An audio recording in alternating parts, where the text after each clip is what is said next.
Obubaka obuyita abaka abatuula kakiiko ka palamenti ak'ebyobusuubuzi mu nsisinkano n'omukulembeze w'eggwanga buyisiddwa ku masimu gaabwe era ne balagirwa okwekebeza ekirwadde kya COVID-19. Ensisinkano eno eri ku alipoota y'akakiiko ku ndagaano y'emmwanyi Uganda gye yakola ne kampuni eya Vinci Coffee Company Limited okugula n'okutunda emmwanyi za Uganda. Alipoota y'akakiiko NTV gye yalabako yalagira endagaano eno esazibwemu olw'okuvvoola amateeka ga Uganda okusukkulumya kampuni eno ku makampuni amalala agasuubula n'okutunda emmwanyi wamu n'okukizuula nti kampuni eno teyalina nsimbi ez'okukulaakulanya yiika z'ettaka 25 ezaagiweebwa okuzimbako fakitole y'emmwanyi e Nammanve. Palamenti bw'etudde akawungeezi ka leero, akulira Oludda Oluvuganya Mathias Mpuuga yeemulugunyiza ku nsisinkano eno, wabula Amyuka Sipiika Thomas Tayebwa n'amutegeeza nga bw'atalina ky'amanyi. I'm seeking your indulgence whether you have instructed your committee to go and report to State House but not Parliament, and what I should tell my members to do in view of the fact that the committee report is ready and it is the business of this House, Honourable Speaker. Member, I'm not privy to any such a meeting. That's number one. But number two, any side can always consult their members. Any side. But what we already have the report. It's in our custody as presiding officers.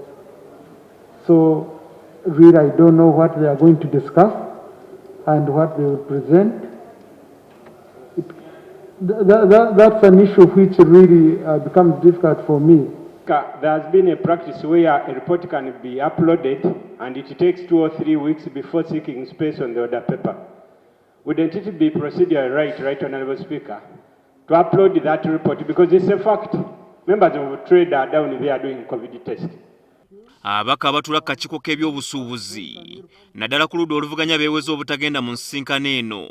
Kyemanyi kiri kimu nti ripooti yaffe yaggwa okusayiningibwa era ekya ripooti tewali kukiteesaako, naye issue ezze nti pulezidenti yatuyise nange njiwuliridde wano ku floor parliament. Abantu tebantuma kubakiikira wa Museveni, bantuma kubakiikira mu parliament. Ekya ripooti twagikola dda, tewali kyesobola kukyuka. Kye twateeka mu ripooti kye kirina okusomwa wano. Ekya ripooti y'emmwanyi kyaggwa dda, ebirimu tubimanyi, ebyawukana byonna ababaka baffe bajja kuvayo bagende ekyo si kye twasayina. Ojjuka ripooti ya KCCA eya Florence Kintu ne Magezi bagezeeko, ate eyo yali tenatuuka mu palamenti, bagikubira eno yatuuka dda ne kiraka yagiwaayo dda. Mpuuga agamba nti ekya Museveni okusisinkana akakiiko nga kamala dde okukola alipoota yaako kiba kuvvoola palamenti. Kuba nzijukira bulungi ne twali nga twandolinga NSSF bill eryafuuka olwaleero etteeka amendment, era Mwai Museveni yayita ababaka ba palamenti. Lwakuba abamu nasanga emitima migumu era tetwagenda. Kati era ne luno ku nsonga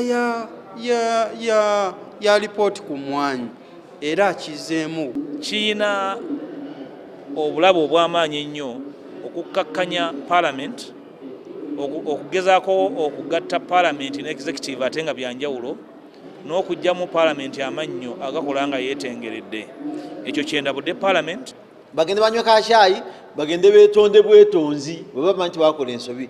Naye ku bye tulina ku ripooti bikambwe twabitegeera dda ate bisayindi kubanga terina minority report. Okusinziira ku mateeka agafuga palamenti, akatundu namba 24 abaka abatadde emikono ku alipoota bavunaanyizibwa kyenkanyi ku alipoota eno era nga tewali akkirizibwa kusazaamu mukono gw'ataddeko. Alipoota y'akakiiko akakulembera omubaka Mwine Mpaka yateekebwako emikono ababaka 27 nga bagisemba ku babaka 30 abakatuulako. Habad Ziwa, NTV Akawungeezi. Because what happens, there are even